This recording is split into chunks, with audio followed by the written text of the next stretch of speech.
Nhà đi chưa luôn. Kia kia à. Ôi ôi, lại ở cái tù rồi. Mỏ sao đó lúc khá nó ít đẹp bết thì lì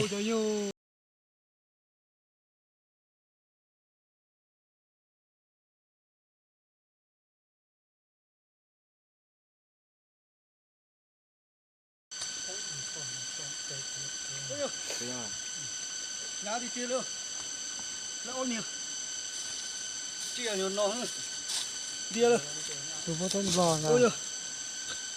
Một cỡ chưa lia. Ô nhá, giờ chỉ lọt thì chưa. Chưa đâu. Cái chỗ bây giờ liềm bắt cá rồi, chỉ là tua rồi tụi nó. Ê, nó to rồi. Lọt thì chưa. Có một gì. Bộ át tải nó là. Cho nên đó. Sai đó, lọt thì chưa đâu. Tua tụt tháp gì rồi. Ô, liệt tua thì. Lỏng nó là tụt gì đó. Cho nên tâm. Sai đó, tụt chỉ tao po. Để liệt tua rồi chả này sai nó tụt phu dư. Cho nhẹ sai. Lo, muốn lớn rồi, chia nữa. Dùng cô bộ đi non ra. Cho nên đó. Nó sẽ đón đây là bên trên dưới kia thì thực tung hơn. Một câu lia. Đồ tê. Mua rồi tụi nó kì. Kia hơn. Kia à. Có mua đúng nó. Ô, tụi nó tiêu cổ nữa tụi nó. Đồng cô tiêu. Rồi này bạn đây cũng giờ thì tết bạn đây giờ này tôi này bạn đây có cổ cũng nhiều nữa rồi trụng nữa hả. Ô, tụi tôi nó chỉ có khổ ho. Lò bố nó. Liệt tua này. nữa mua cho nó cho lọc khá nó thì nó cho trổ một cỡ nàn múc lời tan thọ lên nó khá được hiện tại dùng một tủ lia nữa nó khá thế nó bắt đầu bỏ bỏ chuyện khá nữa tủ lia nữa nó hiện tại dùng một cho nó ổn rồi cho nó nho nữa mình nhoi rằng tự rằng đã khó khó xia thế gì cho nó nho ô bắt đầu gặp khó nữa chỗ phụ gì nữa chỗ từ chỗ chỉ hiện tại khăn này đi nó chỉ qua đi nó đi đâu lúc khăn nó ít đẹp bé thì đi nhưng mà tụi nó là ôi mà ít thấy biết sao nè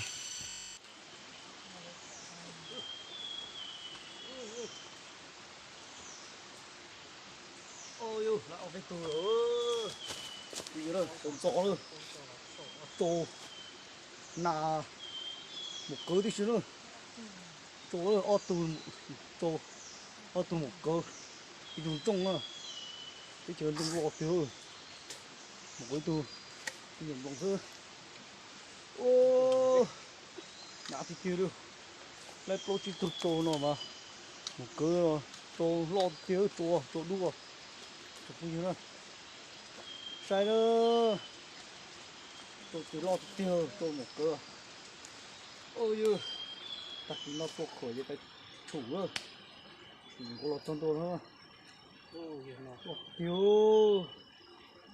Ôi lấy tổ thì lâu tụt chỉ tụt rồi. Cái gì đâu. Bà sẽ sai rồi. Chúng ta vô tao mình phía đó rồi. Cái gì đó. Một cái lấy chung của nó. Nên đâu cũng cho cái là sai nó cứ nhạt đồ gạt tổ đi thế nào. Đồ lăng ta đi rồi. Trong lo là ông chủ đu ở lo tô nó lo nữa không như sai nữa một cái tô cái lo tiêu tô nó pê đủ rồi tô nó pê thì từ tô yên đấy rồi giờ thì không được nó nữa đâu thì cho pê đào sai nó nhạt đồ gắt chít tô đi thế nào cứ bỏ có đi cứ đi giá chi nữa này như thế xem ô lo thì tiền nữa tôi chỉ nhớ tụi nó tôi nhớ tụi nó tôi nhớ tụi nó nữa tụi chủ lo vậy nữa Còn lợn nào dưới nó chụp dưới nó. nhớ rồi nó chụp không gì mà cái cách trổ sẽ là cái một tối nữa là nhà một project thứ mà rồi giờ lên đó cho bây giờ nó nằm một cỡ nó cho nó nằm một cỡ nạt trâu bây giờ chỗ lớn nó bây giờ chỗ lớn và xe xây để xe on nè chỗ on rằng tàu lò nữa chỗ một tuổi ít để xe lại chẳng gì nữa thế nhung tập lớn nó sao nó để về uống nó nữa tê còn nó nữa sắp tới cú tua tê đốt trò nó tụi nó tớ hồ xe lò gì tê nữa chả cho có dùng là chỉ bông rồi yêu bông chỉ bông nhân nhau là đi có từ ra chẳng cũng để bông để tua nữa ở gì ta tạo lỡ ta tạo lỡ là cho về mua những lấy ít lan à ít túi sén à thì trâu sén à ô lớn nà lớn trâu để một cơ ôi yêu nóng tự rồi tụi nó giờ nóng tự mù mê luôn đi nà lồ đi ra chỉ mê nè ho sai tụi nó ô tụi nó nắn trông đó ôi chả nắn trông rồi lót cha ô thế chừng này trông lót cha nóng tự nó cú tua tụi nó cú tua chê chẳng trông này cú tua chê thế à ô thế chia là gì tôi đầu tết chừng nó thì mua nó thịt cớ nó tụi nó bố tụi nó nóng tiền từ bây giờ cơ bây giờ nít trâu trong nó này ở đây một cớ trong nó này lọ giờ trong này nó chỉ muốn nóng tệ rồi bổ ra nên mổ rồi ô này chị đó chỉ cho một bị nó kề nhá là nó có nó chi này của chị bố là chúng tôi là ô ta tới cho sao ta tới xích cho rồi nó người thứ ba tuần được cho không thế nè ô chia bự lù cho nó chia nản không nà một cơ số không trúng dưới nè rồi trúng sai số lần số tù bà xe chạy để xe ở giờ lò xe bù lan gì nè chỗ ở giờ nó những chỗ lai sư nè thì cho tuồng cái căng sư nè nà chỉ bơ lù sư để của tôi cho nó mò sư nè bây giờ chờ bự gì tôi bự nó tôi hay dùng nó ô giờ này giờ có thì tiền nè lớn nào lớn một cơ đôi bò nó nè mình đó tiền nào tiền một cơ này thì trong cái tiền là hai dòng hạt chua nó gì thì đi mua nè thì hai dòng nó lo nó mình đó cũng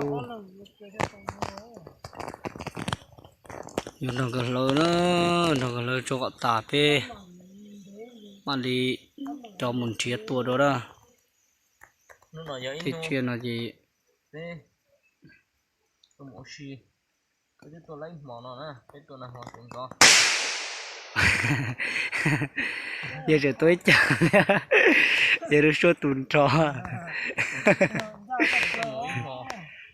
giờ chia là gì nằm ở bên tôi là auto lọt chứ rồi cho biết là sai nó sẽ nói biết sẽ cái lọt sẽ phụ lá chuyện gì nữa Má rồi.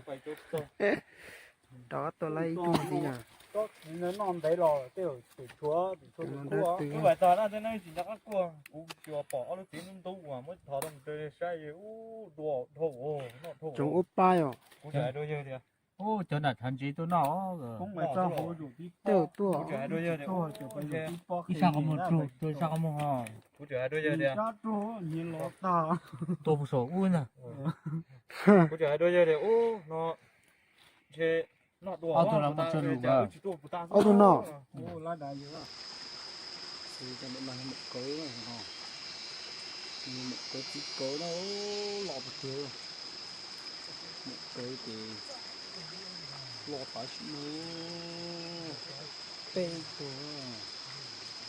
thế nào như trong kia nào cái chỗ nó thì ô cái trong cái kia nó có cho chăn tuần nữa cái tê của nó mình phải bắt chiếc sai nữa một cái thì cái chỗ nó thì một cái trong cái kia này đó ô lọt thì nó như tổ ta ở bên nó như lọt hắn đi nữa đi chỗ nó lọt nữa nên đó mà chiếc sai cần tôi ta chỉ cái bằng chiếc đó cái chỗ nó chỉ chưa chỉ cái kia rồi một từ sát tua sa tuần chia là gì tua đó chỗ nó lo nó mà tê tua nó lọt trong tua tôi chỉ thay lại cái này sai thế tôi chỉ có đã chỉ ăn đó này chỉ thay cái tua thì không cái gì thì còn lại là mọi người được cái sự rồi đi trong cái sự rồi sai ha và chia để nó thì như nhau thì việc cho nó lo nữa mà chỉ nhớ tôi tết rồi nó chỉ trong cái tia đấy hà nó thì cái tua số này tua thì lại nào thì chỉ là bê của mình chưa lo thiếu đi cho nạp đu là một cây thế này nào đi lăng đá người ta tổ nữa và những tự ta mà tự to nó thể mà nó gái ăn ta cho những ô thế này nè lọt kia ô hơn tổ tiền tê chủ một cái tuần tua cả giống thế nào nên đó chỗ phát triển tạm nó cũng cọ nữa thì tạm cái này cái cọ về giọt kia thì tiền tuần trà nó chỗ nó lò nữa giờ nó tiền từ vì nó thế nào tụi mộ cũng là mộ tụi chí cũng là chí đi xí mộ cái chí cấu đi xí này ô bồi cho nó gì thì cái công ty gì ô tổng thì gì cấu chí cấu tụi lo tụi mẹ ta chỉ cho nó lo dạng gì hết nên đâu ta sẽ sai cần phải chỉ cho các phần thiệt chia luôn cho phần thiệt chia rồi một trong chia cho tưởng đủ mình gọi là công ty tệ tôi nói cũng gà là tả thế à đủ nó là khổng kia đi mình chỉ lấy dò một hai trong đi về mấy cái thì bỏ lại xíu nữa chia một cái thì đồ không nữa ôi giờ rồi thì lấy cái sát tua kia đi cái tua trộn tua sồn đâu nữa thì cái bỏ này cái chiên đôn đàn là thì sao cái chuyện này trong cái kia con gì riêng tệ thế nào nó chỉ trong một lần gì có tôi chân tôi chỉ lại nữa cái lù ô trời những cô sẽ tốt tệ chuyện đấy lên tế nó phải lo đến lo nói ít tụ tê lù ô hô tụ tê lù đi nha ô lo thật thì bọn nó thế nào cần phải thật kỹ của cho cái bẩn theo được kho tủ đó cho nó thì khi mà cái cho một câu lắm lò nào không à để đu ôi trộm không gì rồi bây giờ hai con hát cho gì chuẩn chỉ nọ thế này thì có cho thế à cho nên đó thì cho bé xanh nào thế nào